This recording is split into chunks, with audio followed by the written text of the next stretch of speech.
Trade ஆயிட்டு இருக்கிறதனோட current market prize. இவங்க வந்துட்டு இப்ப ஃபியூச்சர் பிளான் என்னன்னு பார்த்தோம்னா, சவுத் கோஸ்டல் ஏரியாவுல அ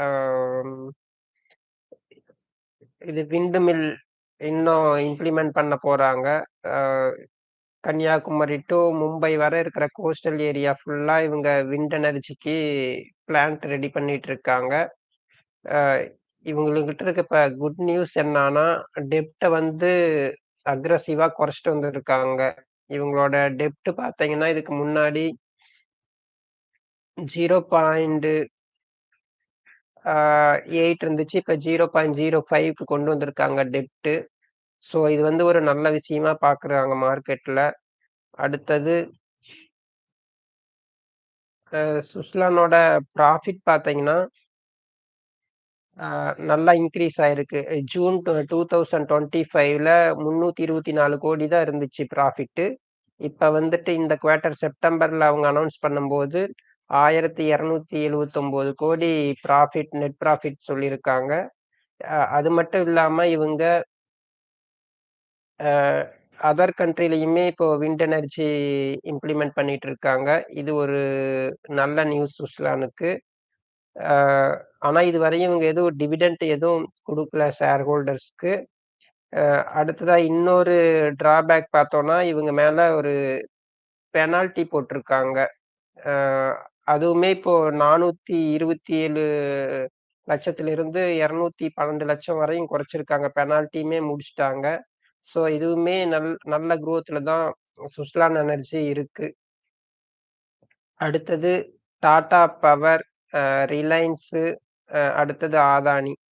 அ இவங்களுக்கெல்லாம் என்ன நியூஸ் அப்டின்னா, இந்தியா இந்தியா பூட்டான் எனர்ஜி வந்துட்டு நம்ம பிரைம் மினிஸ்டர் ஒரு புது ப்ராஜெக்ட்ல சைன் பண்ணியிருக்காங்க 4000 கோடி ஒர்த்துல. ஸோ இதுல வந்துட்டு அதானி, ரிலையன்ஸு, டாடா பவர்லாம் இந்த அக்ரீமெண்ட்ல சைன் பண்ணியிருக்காங்க. Green power and for hydro electric ப்ராஜெக்ட்டுக்கு. ஸோ 570 மெகாவாட்டுக்கான இந்த ப்ராஜெக்ட்ல வந்து புதுசா சைன் பண்ணியிருக்காங்க. ஸோ இது வந்துட்டு ரிலையன்ஸு, டாடா பவர் அண்ட் அதானிக்கு இந்த ப்ராஜெக்ட் கிடைச்சிருக்கு. ஸோ இந்த மாரி central government project, power sector ப்ராஜெக்ட்லாம் இவங்களுக்கு தான் கிடைக்கும். அதானி, ரிலையன்ஸு கண்டிப்பா கிடைக்கும். அடுத்தது பார்த்தோம்னா,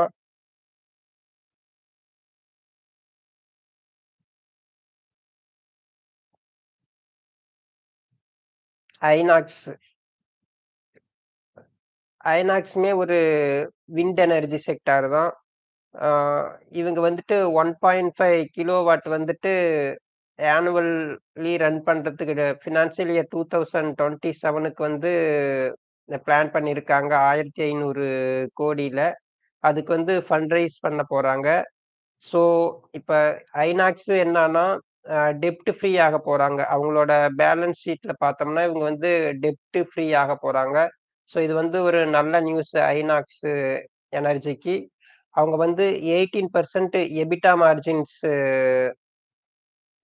இன்கிரீஸ் ஆயிருக்கு. ஸோ, அது மட்டும் இல்லாம என்ன சொல்லியிருக்காங்கன்னா, அ 100 மெகாவாட் ஆர்டர் வந்து குஜராத்ல அ இது பண்ணிட்டு இருக்காங்க. அது வந்து 3.3 மெகாவாட் டர்பைன்ஸ் வந்து இன்ஸ்டால் பண்ணிட்டு, அதுல 100 மெகாவாட் வந்து புரொடியூஸ் பண்ணிட்டு இருக்காங்க.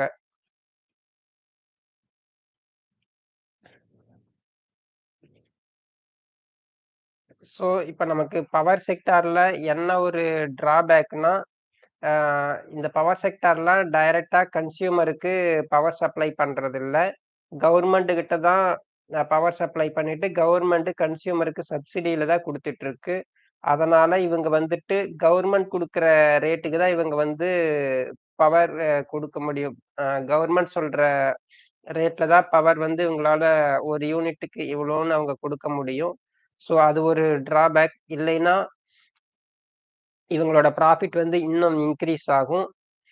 ஆ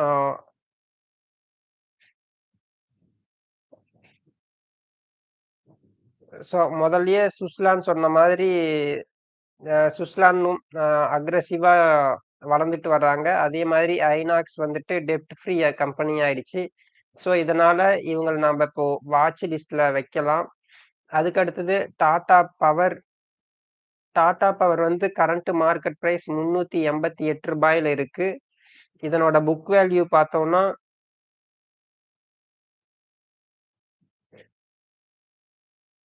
ரூ. 117. ஸோ ஓவர் பிரைஸா தான் ட்ரேட் ஆயிட்டு இருக்கு. ஆனா நல்ல விஷயம் என்னன்னா, ஆ புது புது ப்ராஜெக்ட் எடுத்து பண்ணிட்டு வர்றாங்க. ஸோ இவங்க வந்துட்டு டெப்ட் வந்துட்டு 1.